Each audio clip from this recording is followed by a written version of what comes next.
চট্টগ্রামে আইনজীবী সাইফুল ইসলামকে হত্যার প্রতিবাদে সারা দেশের বিভিন্ন স্থানে প্রতিবাদী বিক্ষোভ সমাবেশ করেছে শিক্ষার্থীরা। সমাবেশে হত্যার বিচারের পাশাপাশি ধর্মীয় সংগঠন ইসকন নিষিদ্ধের দাবি তোলা হয়। সহকর্মীদের পাঠানো তথ্য ছবিতে প্রতিবেদন। চট্টগ্রামে আদালত এলাকায় আইনজীবী সাইফুল ইসলাম আলিফকে হত্যার প্রতিবাদে ও বিচারের দাবিতে নাটোরে বিক্ষোভ সমাবেশ করেছে ছাত্র জনতা। মঙ্গলবার রাত 8:30টার দিকে শহরের কানাইখালী পুরাতন বাসস্ট্যান্ড থেকে মিছিল বের হয়। মিছিলটি শহরের বিভিন্ন সড়ক প্রদক্ষিণ করে সমাবেশের মাধ্যমে শেষ হয়।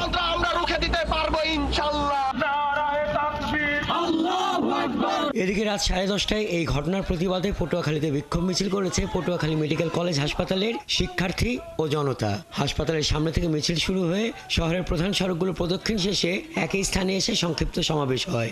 এতে বক্তারা চট্টগ্রামে আইনজীবী হত্যার সঙ্গে জড়িতদের অবিলম্বে গ্রেপ্তার ও দৃষ্টান্তমূলক শাস্তি দাবি করেন। একই সঙ্গে তারা ইসকনকে বাংলাদেশে নিষিদ্ধ ঘোষণা করার দাবি জানান।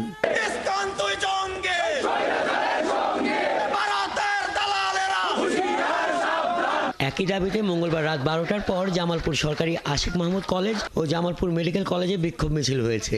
সরকারি আশিক মাহমুদ কলেজের পানাউল্লাহ ছাত্রাবাস থেকে বিক্ষোভ মিছিল বের করে সাধারণ শিক্ষার্থীরা। মিছিলটি বিভিন্ন সড়ক প্রদক্ষিণ করে কলেজ ক্যাম্পাসে গিয়ে শেষ হয়। একই সময় জামালপুর মেডিকেল কলেজের শিক্ষার্থীরাও বিক্ষোভ মিছিল করেছে। এদিকে চট্টগ্রাম আদালত এলাকায় আইনজীবী হত্যার প্রতিবাদে ও ইসকন নিষিদ্ধের দাবিতে বিক্ষোভ মিছিল করেছে জাহাঙ্গীরনগর বিশ্ববিদ্যালয়ের শিক্ষার্থীরা। রাতে বিশ্ববিদ্যালয়ের বটতলায় জমায়েত হয়ে একটি বিক্ষোভ মিছিল বের করেন শিক্ষার্থীরা।